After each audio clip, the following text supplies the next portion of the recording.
Hello friends, कैसे हैं आप लोग। आई hope so you must be again. यार रोज़ आपसे एक ही बातें होती है मेरी। आप लोग काफ़ी अच्छे होंगे, पढ़ाई कर रहे होंगे एंड ज़्यादा लंबी चौड़ी बातें नहीं करते क्योंकि हम इंटरेक्शन तो रोज़ ही करते हैं आपस में। हमने लास्ट जो कैलकुलेट किया था, we have calculate the gravitational potential and gravitational attraction. हमने ग्रेविटेशनल पोटेंशियल और ग्रेविटेशनल अट्रैक्शन को कैलकुलेट किया था due to a solid sphere. एक सॉलिड स्फीयर के कारण आउटसाइडर पॉइंट पर और इनसाइडर पॉइंट पर। ठीक है, अब जो हम नेक्स्ट लेने चल रहे हैं, the gravitational potential and attraction due to a thick spherical shell. Thick spherical shell कहने का मतलब आपके पास एक स्फीयर की फॉर्म में सेल है जो दो स्फीयर से मिलकर बनी हुई है। मतलब एक अंदर तो पूरा वैकेंट स्फीयर है, क्लियर, जिसके रेडियस में r1 मान के चल रहा हूं, बाहर से फिर ये फुल डेंस्ड है और ये थिक यूनिफॉर्म स्फेरिकल सेल है। ठीक है, जिसकी bounded by two spheres of radii r1 and r2। दो spheres of radii r1 r2 हैं जिससे मिलकर ये बनी हुई है। कहां कहां पर? Outside of the shell and inside of the shell and third है बिटवीन द टू सरफेसेस, मतलब r1 और r2 के बीच में किसी पॉइंट पर। ठीक है, तो पहले तो ये समझिए कि थिक स्फेरिकल सेल कहने का अर्थ क्या है। थिक स्फेरिकल सेल जैसे हो गया गुआवा के अंदर मैं किसी होल बनाऊं और इतने से पोर्शन को निकाल के बाहर कर दूं, छोटे से पोर्शन को निकाल के बाहर कर दूं। अब लेकिन किस तरह से कि बाहर का सेफ बॉडी या होल तो नहीं दिखाई दे हमें, लेकिन अंदर का वो पोर्शन वैकेंट हो जाए। या फिर आप इस तरह से कर लो, जैसे ऑरेंज है, ऑरेंज के अंदर वाले पार्ट को आपने निकाल दिया, बाहर वाले को लेकिन इस तरह से मान के चलो कि काफी थिक है, बाहर का जो छिलका है वो उसी शेप में रहे, ठीक है, और वो काफी थिक रहे, जिसकी एक इंटरनल रेडियाई भी है और एक एक्सटर्नल रेडियाई भी है। तो हम, और क्योंकि मैंने आपको क्या बताया था कि थिक यूनिफॉर्म स्फेरिकल सेल, इसका मतलब उसकी जो डेंसिटी होगी वो डेफिनेटली पर यूनिट वॉल्यूम पर कांस्टेंट रहेगी। थिक मतलब काफी मोटी है वो। तो आपका भी देखें, पहले तो हम ये मान के चल रहे हैं ये मेरी कोई थिक स्फेरिकल सेल है जो दो स्फीयर से मिलकर बनी है, इसका सेंटर O, ये हो गई थिक स्फेरिकल सेल। इसकी इंटरनल रेडियाई आपको दी है r1, ये पोर्शन वैकेंट है। एक्सटर्नल रेडियाई है r2, ये भरा हुआ पोर्शन है, जो बीच का रिंग शेप रीजन दिख रहा है, ये भरा हुआ पोर्शन है। क्लियर? तो अगर हम थिक स्फेरिकल सेल को कंसीडर कर रहे हैं जिसकी डेंसिटी, क्योंकि यूनिफॉर्म कह रहे हैं तो डेंसिटी इसकी यूनिफॉर्म है, क्लियर, तो हमने जो कंसीडर किया पहले तो वो चीज ले लेते हैं, क्या कि left considering a thick spherical cell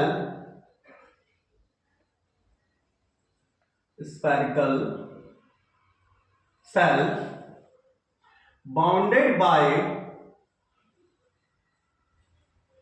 spheres of radii r1 and r2, if the cell is uniform, then let, हम तो अगर ये सेल यूनिफॉर्म है तो आप क्या मान सकते हैं इसके पर यूनिट वॉल्यूम का मास, क्योंकि जब हम बिल्कुल थिन स्फेरिकल सेल की बात करें तो वहां पर मास केवल कहां कंटेन था, उसके आउटर सरफेस पर, लेकिन यहां पर मास क्या है, अंदर छोटा सा होल है, बाकी सब तो फुलफिल्ड है, तो मास तो आयतन में ही कंटेन्ड है। Is that clear? तो हम उसका मान के चल रहे हैं कि that rho is mass per unit volume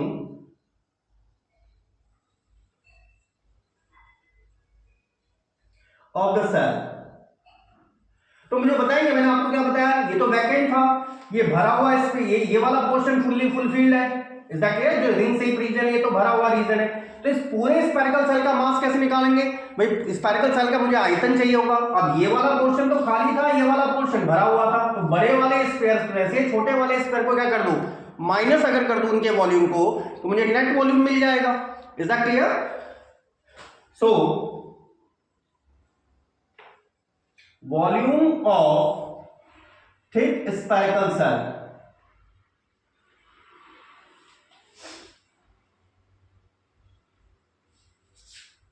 thick spherical cell का वॉल्यूम कितना आ जाएगा V।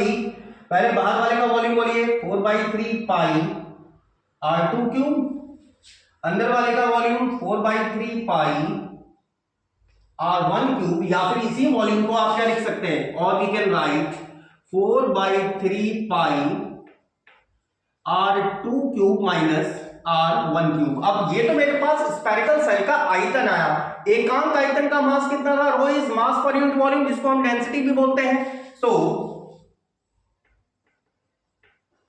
Mass of thick spherical shell,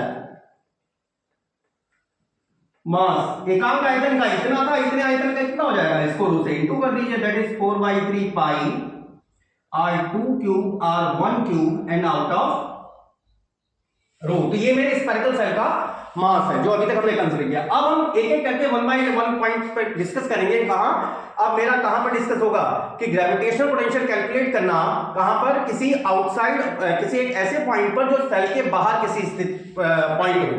तो फर्स्ट पॉइंट डाल लीजिए, a point calculating gravitational potential at a point existing outside of the cell,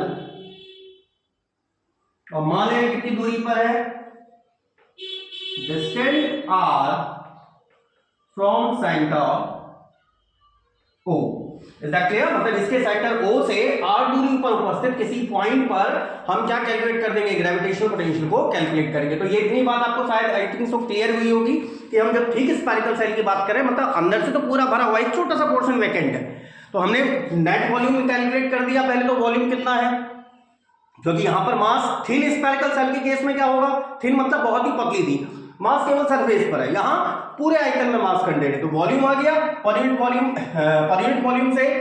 volume के मास से into करके आपको टोटल बॉडी का क्या मिल गया, मास। अब हमारे पास फर्स्ट पॉइंट कैलकुलेट करने को आ गया है कि ग्रेविटेशनल पोटेंशियल निकालना किसी एक ऐसे बिंदु पर जो स्फेरिकल सेल के आउटसाइड किसी कहीं पर लाई करता हो, और हमने क्या माना है कि वो आउटसाइड कितने डिस्टेंस पर है, r डिस्टेंस। तो एक बार इसको कॉपी कर लीजिए, then after we are doing the calculation for the gravitational potential. तो पॉइंट P पर अगर हमें ग्रेविटेशनल पोटेंशियल को निकालना है, तो भाई मैंने आपको क्या बताया था कि ये पोर्शन तो मेरा वैकेंट है, ये पोर्शन मेरा भरा हुआ है। भाई अंदर से इतना छोटा सा पोर्शन वैकेंट और ये वाला पोर्शन पूरा फील्ड है, क्लियर? तो आप इसे क्या मान सकते हो, कई सारी ring spherical thin spherical shells से तो मिलकर बना मान सकते हैं ना इसे, थिन स्फेरिकल सेल्स। भाई मैं और स्फेरिकल सेल्स कहां से कटना स्टार्ट होंगी, r1 सबसे छोटी, देखो यहां पर ही तो कटेगी, ये छोटी सी यहां पर कट जाएगी, फिर उससे बड़ी यहां पर कट जाएगी, और हर स्फेरिकल सेल को आप आउट करते जाइए। तो मैं ये मान के चल रहा हूं ये कई सारी थिन स्फेरिकल सेल से मिलकर बनी है, जिसमें से कोई एक स्फेरिकल सेल ये है, जिसकी रेडियस हम कुछ कंसीडर कर ले रहे हैं।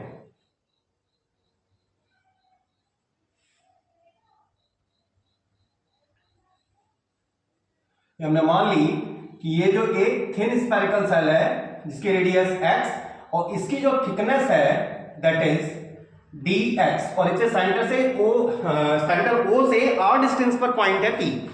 अब अगर हम इस स्फेरिकल सेल के कारण केवल x रेडियस वाली स्फेरिकल सेल जिसकी थिकनेस dx है के कारण पॉइंट P पर अगर ग्रेविटेशनल पोटेंशियल निकाल पाए, तो पूरे के लिए तो आसानी से निकल जाएगा ना। क्यों? क्योंकि मैं स्फेरिकल सेल कहां से काटना शुरू कर सकता हूं, r1 से मैक्सिमम अप टू r2 तक, तो ये पोर्शन तो वैकेंट है। Is that clear? तो फर्स्ट ऑफ ऑल तो जो कंसीडर किया था उसको लिख लीजिए, in order to calculate the gravitational potential at P we can consider the spherical cell, we can consider the thick spherical cell to be made up of a large number of thin spherical cell।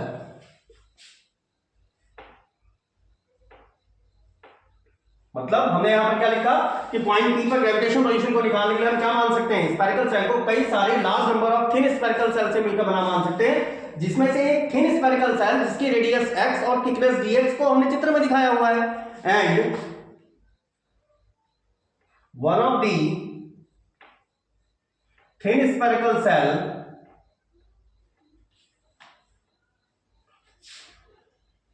Of radii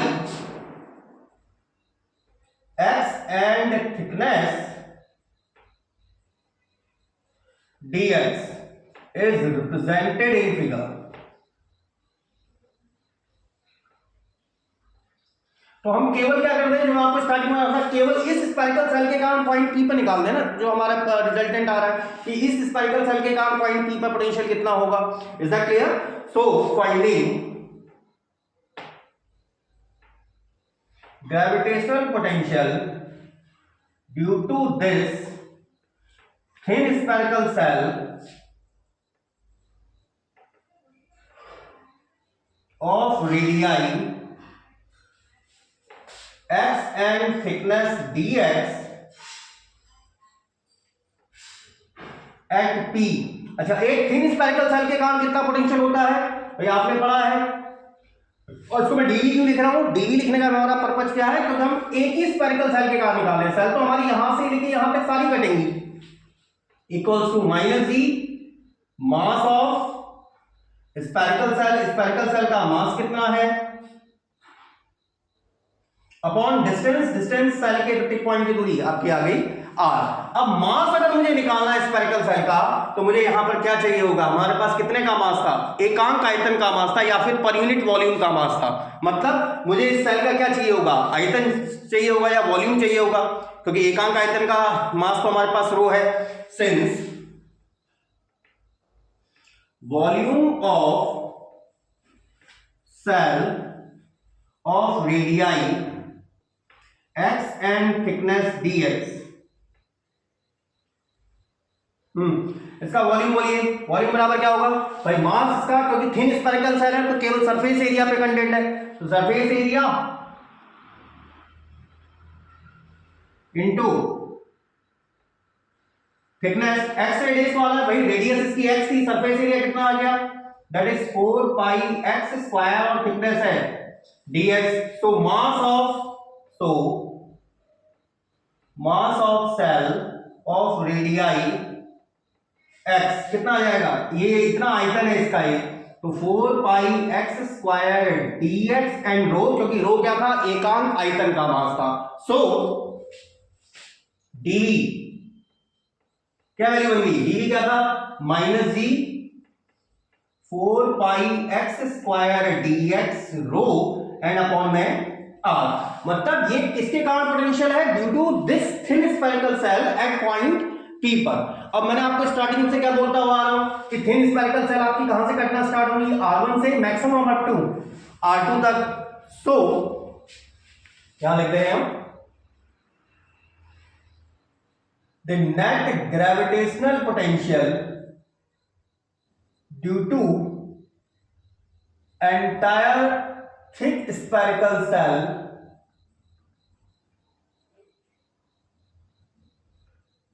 eight P।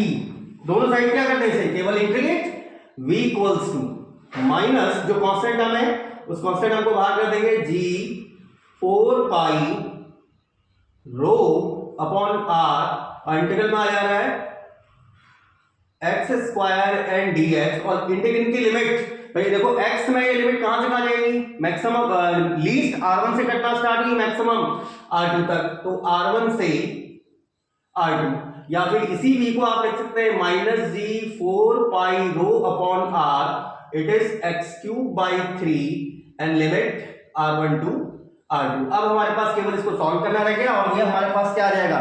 ठीक spherical shell के कारण किसी external point पर net gravitational potential कितना है। तो एक बार इसको कॉपी कर लीजिए, और आई होप तो आपके समझ में आया होगा कि हमने यहाँ पर क्या किया, पहले से कई सारी छोटी छोटी थिन स्फेरिकल सेल से मिलकर बना, जिसमें से एक स्फेरिकल सेल को हमने यहां रिप्रेजेंट कर दिया। इस स्फेरिकल सेल के कारण निकाल दिया gravitational potential, that is minus G gm/r होता है, m होता है mass of the spherical shell, r distance रहती है हमारी।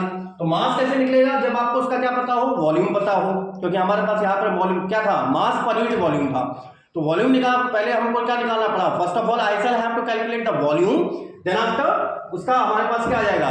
मास आ जाएगा, और मास आने के बाद केवल इस स्फेरिकल सेल के कारण पॉइंट P पर इतना पोटेंशियल ड्रॉप हो रहा है, एंटायर के कारण just make integration and that will be this one. अब हमें केवल वैल्यू प्लेस करनी है, तो एक बार इसको कॉपी कर लीजिए, then after we are moving in forward. तो अब केवल इंटीग्रेशन की लिमिट दे दीजिए, तो हमारा पोटेंशियल क्या आ जाएगा, v equals to minus G 4 pi rho over r 1/3 r2 cube minus r1 cube. इसी वैल्यू को आप क्या लिख सकते हैं, minus v equals to minus G 4/3 pi r2 cube r1 cube rho upon r। देखिए 4 पाई ये वाला फंक्शन आ गया, अपॉन में 3 भी ले लिया, दैट इज दिस वन। तो ये वैल्यू क्या आ गई, माइनस का g, और ये क्या था, पूरे जो हमारा थिक स्फेरिकल सेल थी उसका क्या था, मास था। इसका मतलब जो नेट पोटेंशियल होगा it will be simply gm bye r, जहां पर m क्या है, mass of thick spherical shell है, which is required expression for gravitational potential at P due to a thick spherical cell। और ये एक्सप्रेशन भी क्या बता रहा है आपको कि जैसे जैसे r की वैल्यू बढ़ेगी v टेंड्स टू 0 की तरफ चला जाएगा, ठीक है ना। एंड ग्रेविटेशनल अट्रैक्शन अगर हम निकालें, and gravitational attraction eight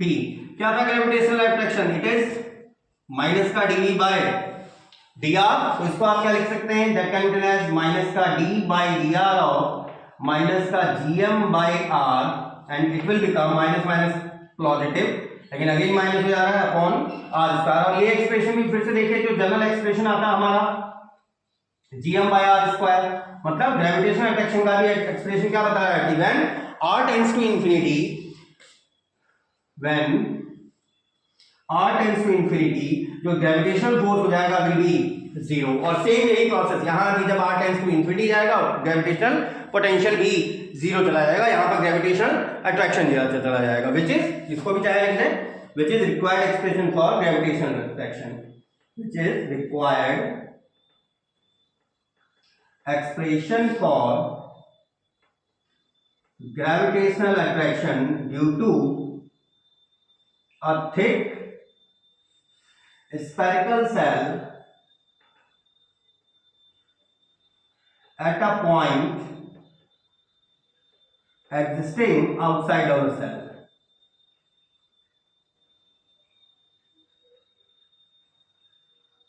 Distant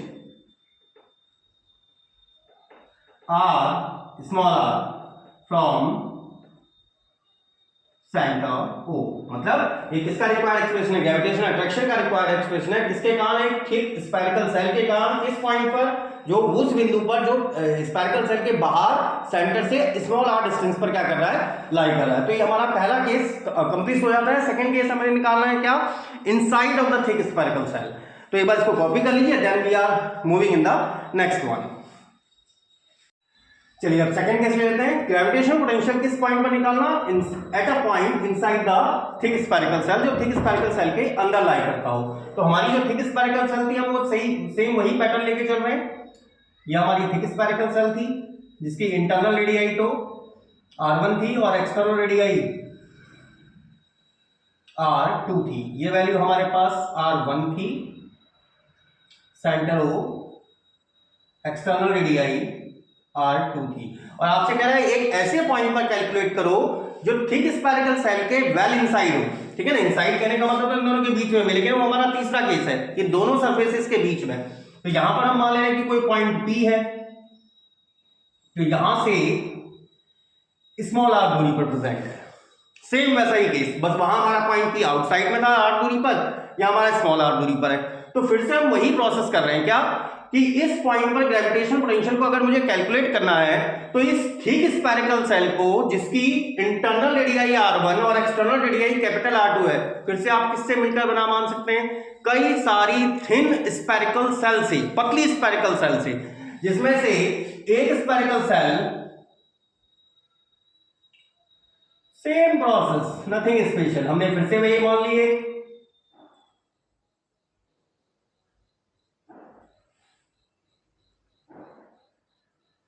एक स्पाइरकल सेल ले ली हमने किस रेडियस की, एक्स रेडियस की, और इसकी थिकनेस कंसीडर कर ले रहे हैं dx। Is that clear?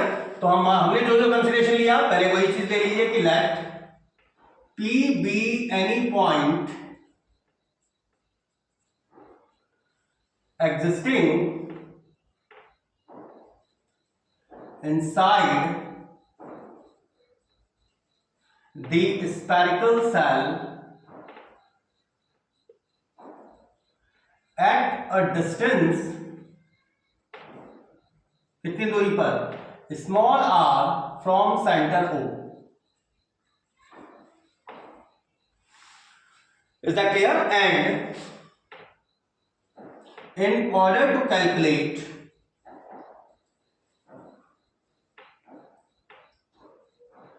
the gravitational potential at P, we can consider the spherical cell, the thick spherical cell, the thick spherical cell to be made up of a large number of thin spherical cells and one of the thin spherical cell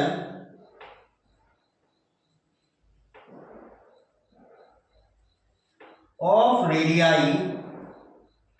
x and thickness dx is represented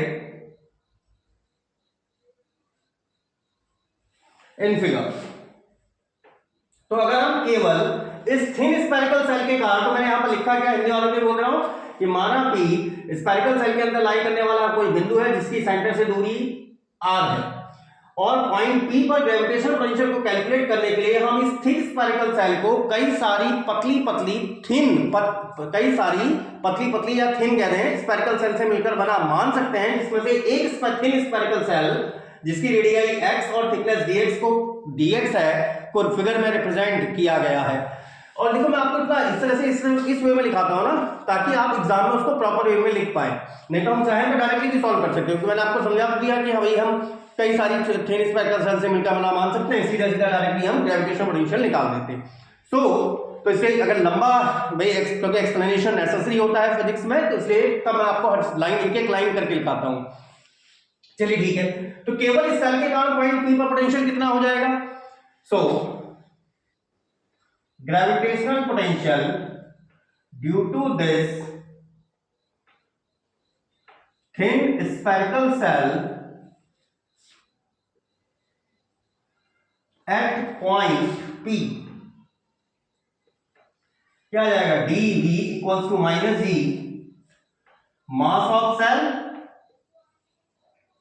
upon distance. अब देखो distance मतलब cell की point P से दूरी, लेकिन आपने देखो first जब हम थिन स्पेरिकल सेल के केस को हम सबसे पहला टॉपिक हमने यही रीड किया था थिन स्पेरिकल सेल का, और वहां पर आपने क्या फाइंड आउट किया था कि थिन स्पेरिकल सेल के कारण उसके अंदर सभी बिंदुओं पर जो ग्रेविटेशनल पोटेंशियल होता है समान होता है। मतलब इस स्पेरिकल सेल के कारण अगर यहां पर निकालूं, यहां निकालूं, यहां निकालूं, यहां निकालूं, क्योंकि अभी हम केवल इस एक्स रेडियस वाली थिन स्पेरिकल सेल की बात कर रहे हैं, तो इसके अंदर किसी भी पॉइंट पर अगर मैं निकाल दूं तो सब पर वैल्यू समान होगी, चाहे वो इस इंटरनल सरफेस पे लाई करता हो, मीन टू से यहां लाई करता हो, यहां पर लाई करता हो, यहां लाई करता हो, या कहीं पर भी लाई करता हो।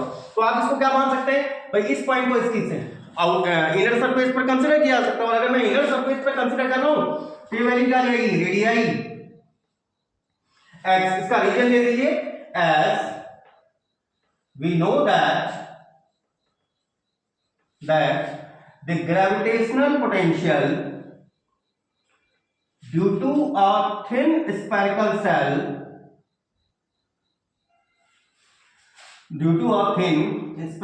cell at every point within the cell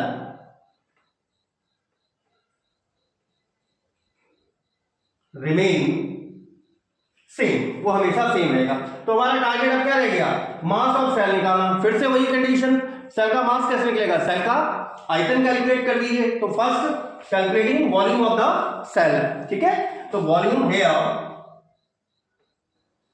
volume of shell of radii x and thickness dx, और वॉल्यूम क्या था इसका, सरफेस एरिया इनटू थिकनेस। तो एक बार इसको कॉपी कर लीजिए, उसके बाद फिर हम से टॉप से लिखते हैं एक बार। तो फर्स्ट ऑफ ऑल कॉपी, तो वॉल्यूम क्या आ जाएगा आपका, that is surface area into thickness. क्यों, क्योंकि हमारी कैसी सेल थी, थिन स्पेरिकल सेल थी, और जिस थिन स्पेरिकल सेल का मास केवल उसके सरफेस पर होता है, और वो कितनी थिक है उससे उसकी मल्टीप्लाई कर दीजिए, आपको वॉल्यूम मिल जाएगा। एक्स रेडियस की है तो सरफेस एरिया हो गया 4 पाई एक्स स्क्वायर, थिकनेस है इसकी dx। This implies that mass of cell, mass क्या जाएगा, एकांक आयतन का मास कितना था, दैट इज रो। तो इस सेल का मास हो गया कितना, 4 pi x square dx into rho. So gravitational potential due to this thin spherical cell of radii x and thickness dx at p कितना आ गया था, dv mass of spherical shell that is minus का g 4 pi x square dx rho upon radii of x, radii of shell that is x। क्यों, क्योंकि thin spherical cell के अंदर प्रत्येक पॉइंट पर with in the spherical cell her point पर gravitational potential same होता है। तो ये वैल्यू क्या आ गई, माइनस हमारे पास minus G 4 pi x dx and rho. So net gravitational potential due to entire thick spherical cell, जो पूरी थिक स्फेरिकल सेल है उसके कारण अगर मुझे पॉइंट P पर निकालना है, इंटीग्रेट कर दीजिए, v इक्वल्स टू माइनस का g 4 पाई रो इंटीग्रल x dx। और यहां पर देखो स्फेरिकल सेल्स कहां से कटनी स्टार्ट होंगी, क्योंकि ये पोर्शन तो वैकेंट था, r1 से मैक्सिमम r2 तक, and it can be written as minus g 4 pi rho x square by 2 limit r1 to r2, या फिर इसी पोटेंशियल को आप लिख सकते हैं कितना, माइनस का g 4 pi rho by 2 r2 square minus r1 square.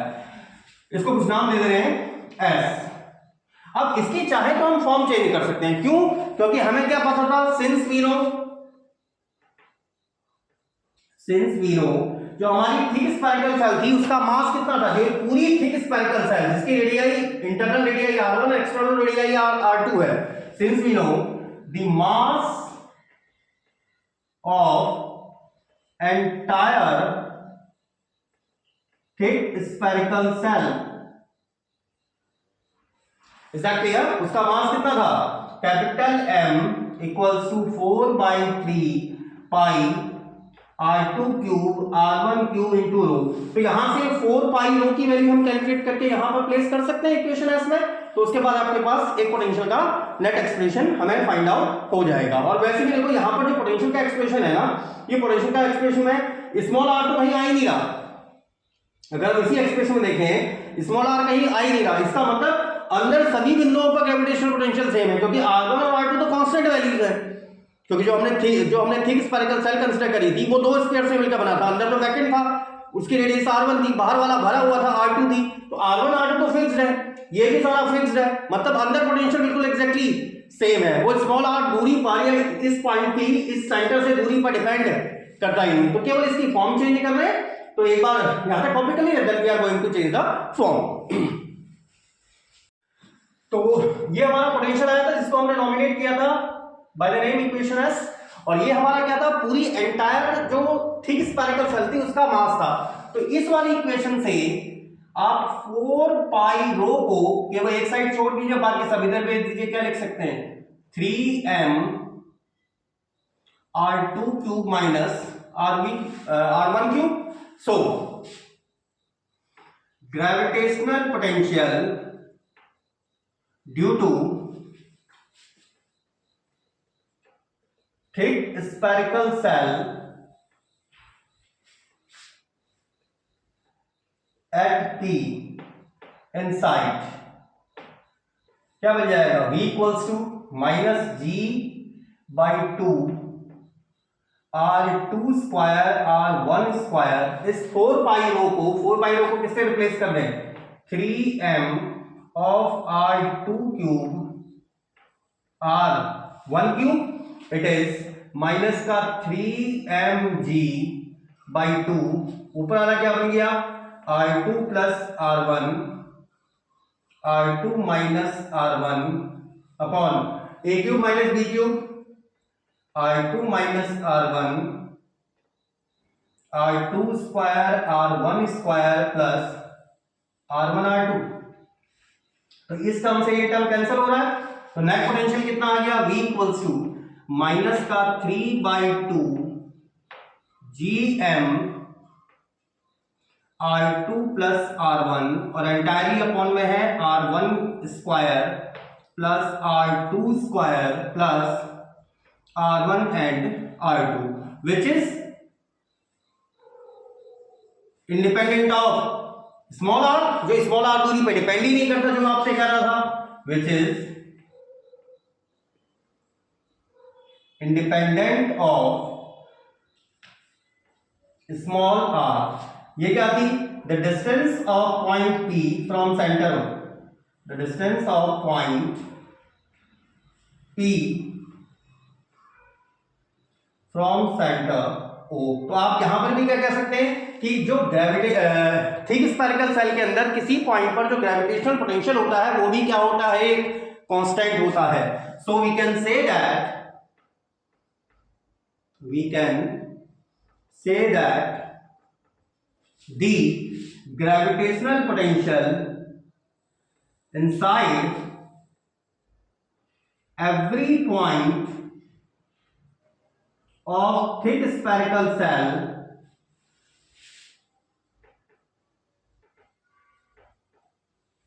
is a constant। मतलब थिक स्फेरिकल सेल के अंदर जो प्रत्येक बिंदु पर ग्रेविटेशनल पोटेंशियल होता है वो क्या होता है? सेम होता है या फिर कांस्टेंट होता है, क्योंकि किस पर डिपेंड नहीं करता? स्मॉल r, जो कि पॉइंट P की डिस्टेंस थी उससे दूरी पर ये डिपेंड करता ही नहीं। फिर इसके बाद आता है हमारे पास ग्रेविटेशनल अट्रैक्शन। ठीक है ना, ग्रेविटेशनल अट्रैक्शन। और ग्रेविटेशनल अट्रैक्शन खुद ही बताओ, F क्या होता है? माइनस का dv by d small r। ये स्मॉल r पर डिपेंड ही नहीं है। ग्रेविटेशनल अट्रैक्शन के लिए स्मॉल r आता है ना नीचे से, r मतलब वो पॉइंट P की डिस्टेंस पर डिपेंड करता है, ये r पर डिपेंड ही नहीं है, तो ग्रेविटेशनल अट्रैक्शन क्या हो जाएगा? जीरो। तो आप चाहे तो यहीं पर लिख लें। एंड चलिए इसको एक बार कॉपी कर लीजिए, फिर उसके बाद इसको टॉप से लिखा दे रहा हूं मैं। तो हमारा ग्रेविटेशनल अट्रैक्शन क्या आ जाएगा? F, वैसे तो मैं आपको बता चुका हूं, dv बाई dr। और यहां पर देखो जो पोटेंशियल है मेरा ये स्मॉल r पर डिपेंड करता ही नहीं, then it will become directly zero because v is independent of small r। v मेरा स्मॉल r पर डिपेंड कर ही नहीं रहा। तो यहां पर आप क्या कह सकते हैं? so we can say that the gravitational attraction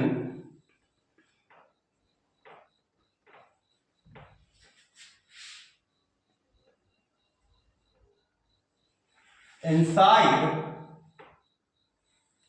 every point of thick spherical cell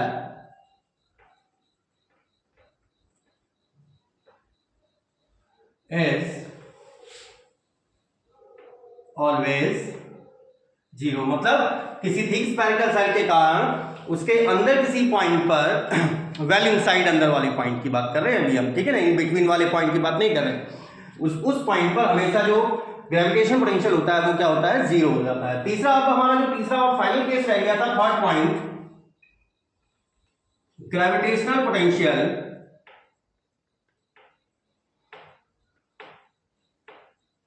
gravitational potential at any point existing between both the surfaces। मतलब तीसरा हमारा पॉइंट कौन सा था, एक ऐसे बिंदु पर ग्रेविटेशनल पोटेंशियल को निकालना जो दोनों सरफेसेस के बीच में लाई कर रहा हो, मतलब r1 रेडियाई और r2 रेडियाई के बीच वाले सरफेस पर। मतलब हम ग्रेविटेशनल पोटेंशियल को कहां पर कैलकुलेट करेंगे, देखिए हमारी जो थिक स्फेरिकल सेल थी वो कुछ इस फॉर्म में थी, ये हमारा सेंटर था, ये हमारी थिक स्फेरिकल सेल थी, क्लियर। ये रेडियाई थी r1, ये रेडियाई थी r2, इसका मास हम पहले निकाल चुके हैं। अब आपको कहां पर निकालना है, किसी एक ऐसे पॉइंट पर निकालना है जो इन दोनों सरफेसेस के बीच में लाई करे। तो हम मान ले रहे हैं पी पॉइंट ये है और ये यहां से स्मॉल r दूरी पर है। अब पॉइंट P पर अगर मुझे पोटेंशियल को कैलकुलेट करना है ना, तो पॉइंट P पर पोटेंशियल को कैलकुलेट करने के लिए हम यहां पर क्या कंसीडर कर सकते हैं, O को सेंटर मानकर आप स्मॉल r रेडियस का एक स्क्वायर ड्रॉ कर दो, क्योंकि जो आपने ऊपर दोनों केस डिस्कस किए ना उसी से काम हो जाएगा हमारा। अगर मैं इसको एक स्क्वायर ड्रॉ कर दूं ना, तो ये अगर हम इसको ब्रेक करें तो यहां पर आपको दो चीजें दिखाई दे रही होंगी। जो हमारी ये थिक स्फेरिकल सेल थी ये बेसिकली दो अलग अलग सेलों से मिलकर बनी हुई है, जहां पर एक सेल तो वो, एक सेल में कह रहा हूं ये वाली, ध्यान देखना, ये r1, ये अंदर से पूरा वैकेंट है, एक ये वाला पोर्शन जहां पॉइंट P इसकी सरफेस पर लाई कर रहा है, और ये दूरी स्मॉल r है। मतलब एक तो ये वाला पोर्शन प्लस दूसरा कौन सा, ये प्लस का साइन है, दूसरा कौन सा, एक दूसरा सरफेस,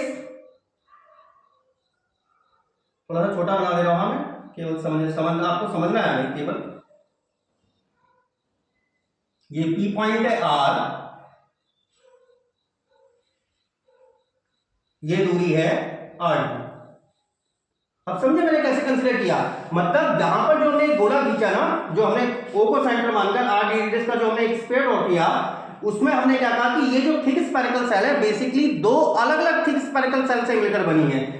पहली थिक स्फेरिकल सेल कौन सी, जिसकी internal radii r1, external radii small r है। दूसरी थिक स्फेरिकल सेल कौन सी, जिसकी इंटरनल रेडियाई स्मॉल r और एक्सटर्नल रेडियाई कैपिटल R2 है। तो आप यहां पर देखो ये जो पॉइंट P है पहली वाली थिक स्फेरिकल सेल के तो आउटर सरफेस पर है, लेकिन दूसरी वाली थिक स्फेरिकल सेल के अंदरूनी सरफेस पर है। मतलब ये वाला पॉइंट P इस वाली थिक स्फेरिकल सेल के लिए तो आउटर सरफेस पर आ गया, और ये वाला पॉइंट P इस वाली स्फेरिकल सेल के इनर पॉइंट पर आ गया। तो इसके कारण अगर मैं पोटेंशियल कह लूं V1 आया, इसके कारण पोटेंशियल आया V2, दोनों को ऐड करके टोटल के कारण हमारा आसानी से जनरेट हो जाएगा। तो एक बार ये फिगर बना लीजिए और उसके बाद हम वन बाय वन इसको जो जो हमने बोला कि हम इसको क्या मान सकते हैं, इस स्फेरिकल सेल को दो अलग अलग थिक स्फेरिकल सेल से मिलकर बना मान सकते हैं, जिसमें एक की internal radii capital R1, external radii small r है, और पॉइंट P आउटर सरफेस पर लाई करता है। दूसरा थिक कौन सा स्फेरिकल सेल, जिसकी internal radii small r, external radii capital R2 है, यहां पर पॉइंट P इनर सरफेस पर लाई करता है।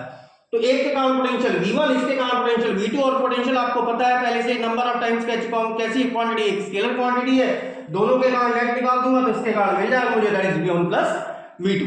और इन दोनों केसेस को आप पहले डिस्कस कर चुके हो, एट एनी एक्सटर्नल पॉइंट, दूसरा एट एनी इनर पॉइंट, ठीक है। तो एक बार इसको कॉपी कर लीजिए, then we are moving in upward direction. तो जो आपको मैंने बताया था हम कैसे मान सकते हैं, इन दोनों के से मिलकर बना मान सकते हैं। तो हम जैसा जैसा हमने कंसीडर किया था सेम वही प्रोसेस ले रहे हैं कि late P be any point at a distance small r from center O, and we make an arbitrary concentric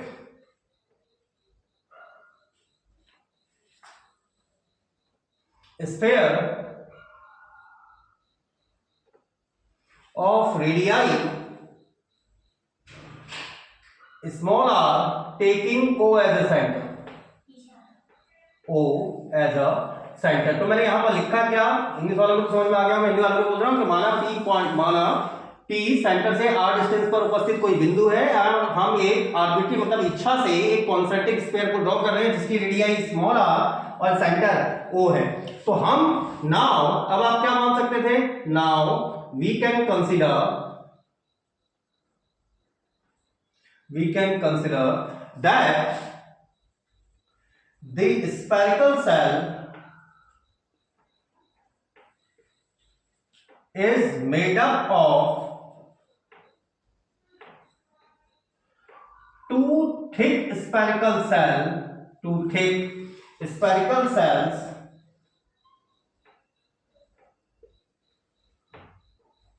where, पहला point, a thick spherical cell of internal radii capital R1 and external radii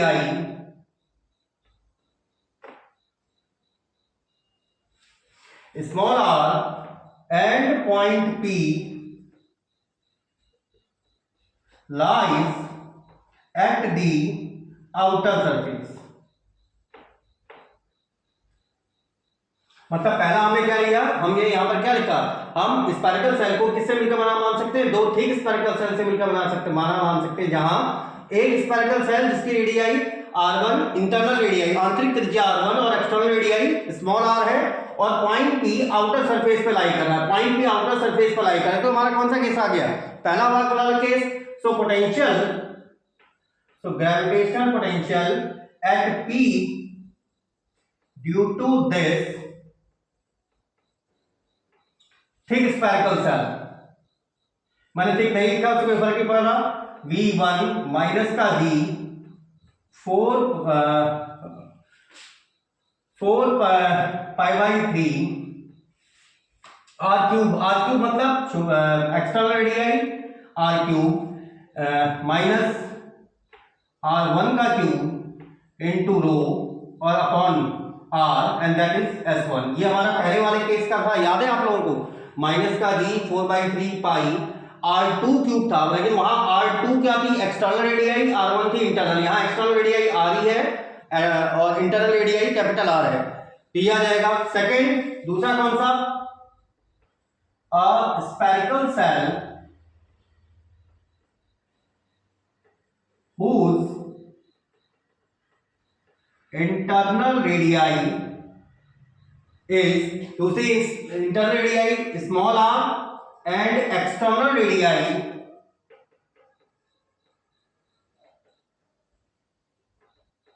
is R2 and point P lies या exists at inner surface। तो इसके कारण potential V2 हम लिख ले रहे हैं, तो एक बार इसका ये कैलकुलेट कर लीजिए, इसके कारण V2 आ जाएगा, दोनों को ऐड करके नेट पोटेंशियल पॉइंट P पर आसानी से कैलकुलेट किया जा सकता है। तो first of all copy it. तो इस वाली स्फेरिकल सेल के कारण पॉइंट P पर पोटेंशियल कितना आ जाएगा, क्योंकि कहां पर है, इनर सरफेस पर, तो इनर सरफेस पर तक कितना था हमारे पास, minus G 4 pi rho upon 2 and external radii R2 square and R square that is S2। अब क्योंकि भाई इसके कारण V1 हमने लिखा था, इसके कारण V2 हमने लिखा था, इज दैट क्लियर? क्योंकि ग्रेविटेशनल पोटेंशियल एक स्केलर क्वांटिटी है, तो पॉइंट P पर नेट पोटेंशियल कितना हो जाएगा, since potential is a scalar quantity,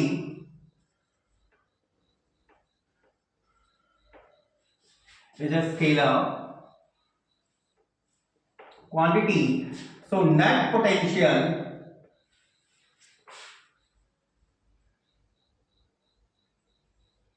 at P V equals to, that is V1 plus V2।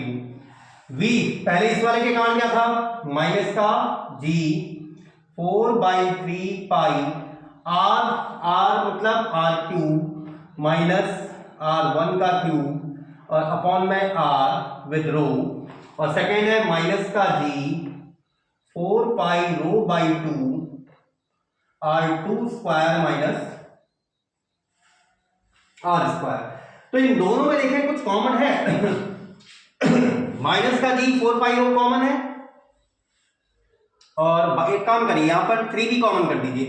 तो इसको पहले तो आप ऐसा कर लीजिए, माइनस का G 4 pi rho by 3 R cube minus R1 cube and upon R, फिर माइनस का G 4 पाई रो बाई 3, तो अंदर आ जाएगा कितना 3 R2 square 3 R square and upon में 2।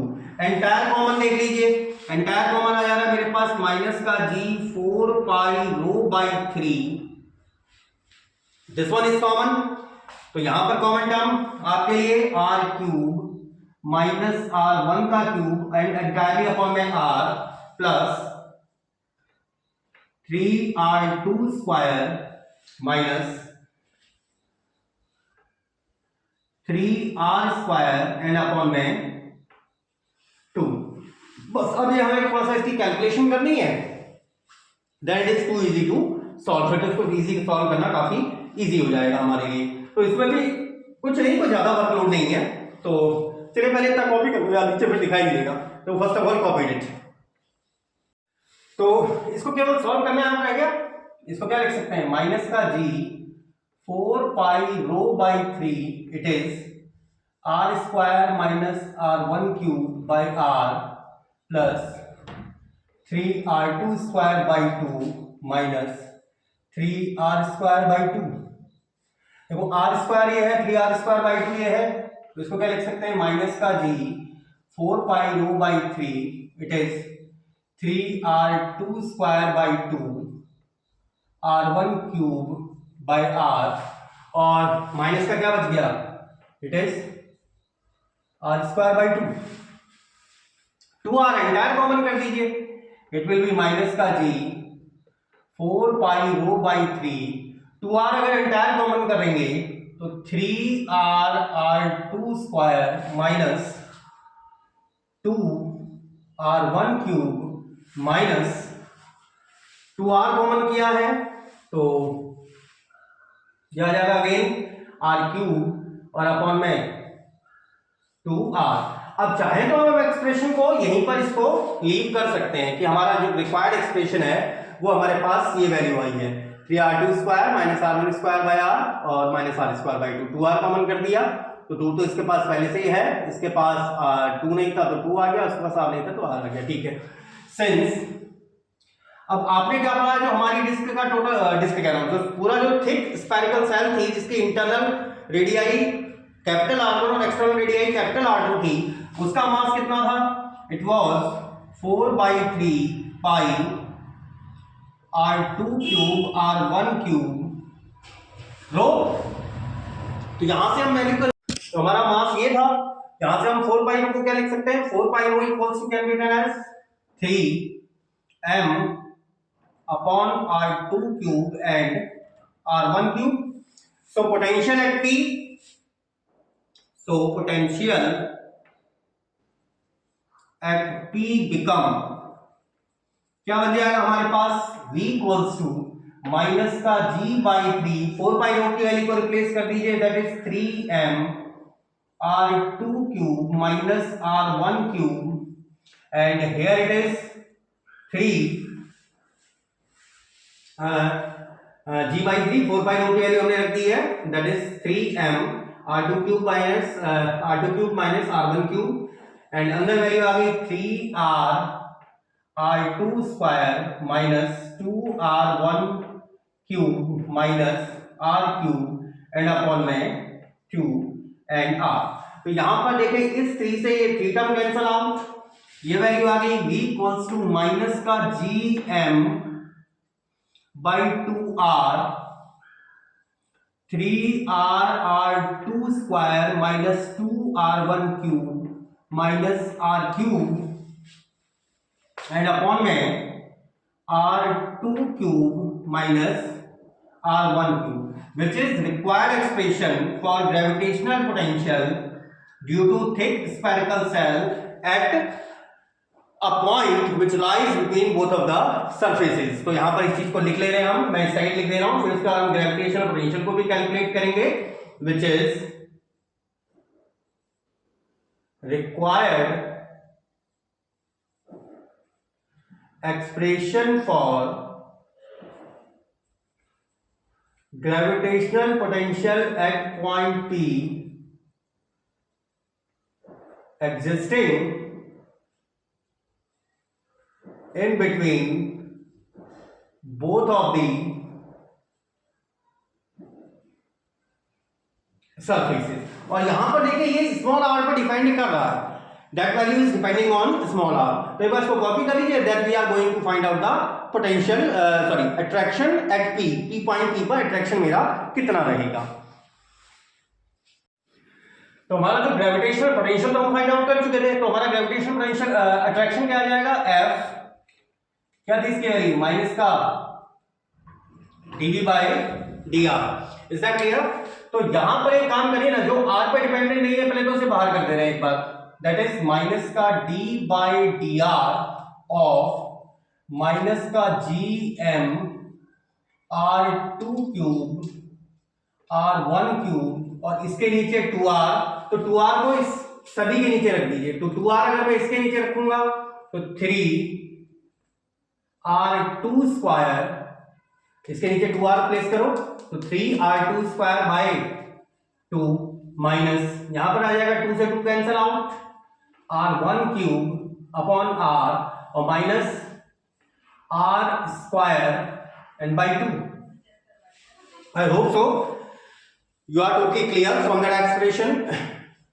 जब हम तीनों के नीचे सेपरेट वे में अगर इसको जो प्लेस करें तो 3r स्क्वायर, r से r कैंसिल हो जा रहा हमारा, 3r2 स्क्वायर बाय 2, 2 से 2 cancel out, that is r1 cube by r and r1 square by 2। तो जो टर्म r पे डिपेंडेंट नहीं है उसको तो फर्स्ट ऑफ ऑल बाहर कर दीजिए। तो f की वैल्यू क्या आ गई, दैट इज माइनस माइनस तो फर्स्ट ऑफ ऑल आ गया plus gm by r2 cube r1 cube, ये तो एंटायरली आउट। इसका d बाई डी आर करोगे इट विल बी 0। यहां पर माइनस का r1 cube out, 1 upon r का करिए माइनस का 1 upon r square minus 1 by 2 और इसका करेंगे तो r स्क्वायर का इट इज 2 ऑफ r, ये हमारे पास आ जाएगा 2 ऑफ r हमारे पास, जो अगर हम जब इसका डिफरेंशिएशन करें तो हमारे पास जो एंटायर वैल्यू आ रही है it is gm r2 cube r1 cube and with in the bracket r1 cube by r square minus r, या फिर इसी वैल्यू को आप नेगेटिव साइन के साथ ले लीजिए, इट विल बी माइनस का gm r2 cube r1 cube और अंदर आ जाएगा r minus r1 cube and upon में r स्क्वायर। तो r स्क्वायर एक बार एंटायर कॉमन कर दें, it will become gm bye r square, here it is r cube r1 cube और अपॉन में आ गया r2 cube minus r1 cube which is required expression for gravitational attraction at P, which is required expression for gravitational attraction